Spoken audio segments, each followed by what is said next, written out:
Título quinto. Del matrimonio. Capítulo 1. De los esponsales.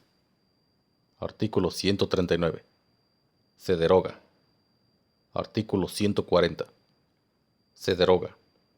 Artículo 141. Se deroga. Artículo 142. Se deroga. Artículo 143. Se deroga. Artículo 144.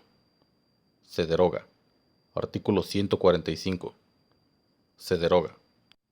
Capítulo 2. De los requisitos para contraer matrimonio. Artículo 146. El matrimonio debe celebrarse ante los funcionarios que establece la ley y con las formalidades que ella exige. Artículo 147. Cualquiera condición contraria a la perpetuación de la especie o a la ayuda mutua que se deben los cónyuges se tendrá por no puesta. Artículo 148. Para contraer matrimonio es necesario haber cumplido 18 años de edad. Artículo 149. Se deroga. Artículo 150. Se deroga. Artículo 151. Se deroga. Artículo 152. Se deroga. Artículo 153. Se deroga. Artículo 154. Se deroga. Artículo 155. Se deroga. Artículo 156. Son impedimentos para celebrar el contrato de matrimonio. 1. La falta de edad requerida por la ley.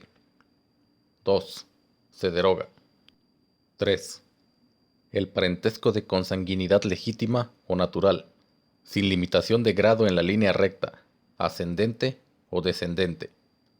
En la línea colateral igual, el impedimento se extiende a los hermanos y medios hermanos. En la colateral desigual, el impedimento se extiende solamente a los tíos y sobrinos, siempre que estén en el tercer grado y no hayan obtenido dispensa. 4. El parentesco de afinidad en línea recta, sin limitación alguna. 5. El adulterio habido entre las personas que pretendan contraer matrimonio, cuando ese adulterio haya sido judicialmente comprobado. 6. El atentado contra la vida de alguno de los casados para contraer matrimonio con el que quede libre. 7. La fuerza o miedo grave. En caso de rapto, subsiste el impedimento entre el raptor y la raptada, mientras ésta no sea restituida al lugar seguro, donde libremente pueda manifestar su voluntad. 8. La impotencia incurable para la cópula y las enfermedades crónicas e incurables que sean, además, contagiosas o hereditarias. 9. Padecer alguno de los estados de incapacidad a que se refiere la fracción 2 del artículo 450. 10. El matrimonio subsistente con persona distinta a aquella con quien se pretenda contraer. De estos impedimentos, solo es dispensable el parentesco de consanguinidad en línea colateral desigual. Artículo 157. Se deroga. Artículo 158. La mujer no puede contraer nuevo matrimonio, sino hasta pasados 300 días después de la disolución del anterior, a menos que dentro de ese plazo diere a luz un hijo. En los casos de nulidad o de divorcio, puede contarse este tiempo desde que se interrumpió la cohabitación. Artículo 159. El tutor no puede contraer matrimonio con la persona que ha estado bajo su guarda, salvo en el caso de que obtenga dispensa, la cual se le concederá por el presidente municipal respectivo, cuando hayan sido aprobadas las cuentas de la tutela. Esta prohibición comprende también al curador y a los descendientes de éste y del tutor. Artículo 160. Se deroga. Artículo 161. Tratándose de mexicanos que se casen en el extranjero, dentro de 3 meses de su llegada a la República, se transcribirá el acta de la celebración del matrimonio en el registro civil del lugar en que se domicilen los consortes. Si la transcripción se hace dentro de esos 3 meses, sus efectos civiles se retrotraerán a la fecha en que se celebró el matrimonio. Si se hace después, solo producirá efectos desde el día que se hizo la transcripción. Capítulo 3. De los derechos y obligaciones que nacen del matrimonio. Artículo 162. Los cónyuges están obligados a contribuir cada uno por su parte a los fines del matrimonio y a socorrerse mutuamente. Toda persona tiene derecho a decidir de manera libre, responsable e informada sobre el número y el espaciamiento de sus hijos. Por lo que toca al matrimonio, este derecho será ejercido de común acuerdo por los cónyuges. Artículo 163.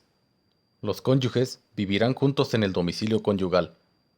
Se considera domicilio conyugal el lugar establecido de común acuerdo por los cónyuges, en el cual ambos disfrutan de autoridad propia y consideraciones iguales. Los tribunales, con conocimiento de causa, podrán eximir de aquella obligación a alguno de los cónyuges, cuando el otro traslade su domicilio a país extranjero, a no ser que lo haga en servicio público o social, o se establezca en lugar insalubre o indecoroso. Artículo 164. Los cónyuges contribuirán económicamente al sostenimiento del hogar, a su alimentación y a la de sus hijos, así como a la educación de estos en los términos que la ley establece, sin perjuicio de distribuirse la carga en la forma y proporción que acuerden para este efecto, según sus posibilidades. A lo anterior, no está obligado el que se encuentre imposibilitado para trabajar y careciere de bienes propios, en cuyo caso, el otro atenderá íntegramente a esos gastos. Los derechos y obligaciones que nacen del matrimonio serán siempre iguales para los cónyuges e independientes de su aportación económica al sostenimiento del hogar. Artículo 165. Los cónyuges y los hijos, en materia de alimentos, tendrán derecho preferente sobre los ingresos y bienes de quien tenga a su cargo el sostenimiento económico de la familia, y podrán demandar el aseguramiento de los bienes para hacer efectivos estos derechos. Artículo 166. Se deroga. Artículo 167. Se deroga. Artículo 168. El marido y la mujer tendrán en el hogar autoridad y consideraciones iguales, por lo tanto, resolverán de común acuerdo todo lo conducente al manejo del hogar, a la formación y educación de los hijos, y a la administración de los bienes que a estos pertenezcan. En caso de desacuerdo, el juez de lo familiar resolverá lo conducente. Artículo 169. Los cónyuges podrán desempeñar cualquier actividad, excepto las que dañen la moral de la familia o la estructura de ésta.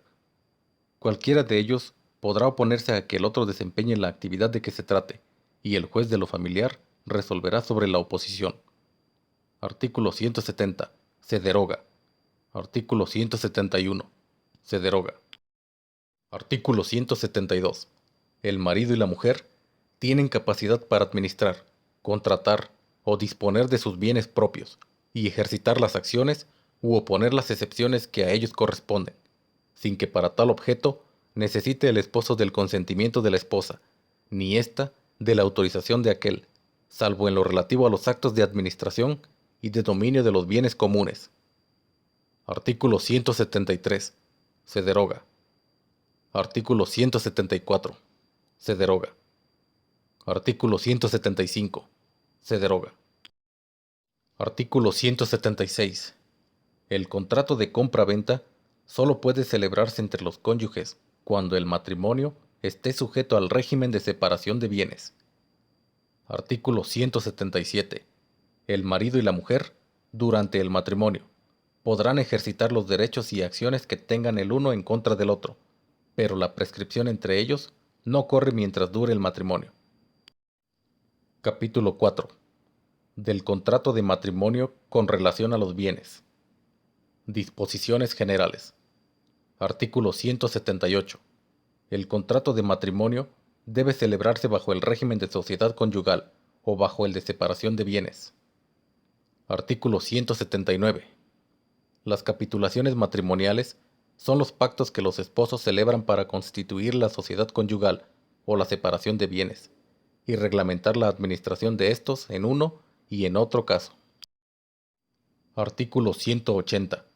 Las capitulaciones matrimoniales pueden otorgarse antes de la celebración del matrimonio o durante él, y pueden comprender no solamente los bienes de que sean dueños los esposos en el momento de hacer el pacto, sino también los que adquieran después. Artículo 181. Se deroga. Artículo 182. Son nulos los actos que los esposos hicieren contra las leyes o los naturales fines del matrimonio.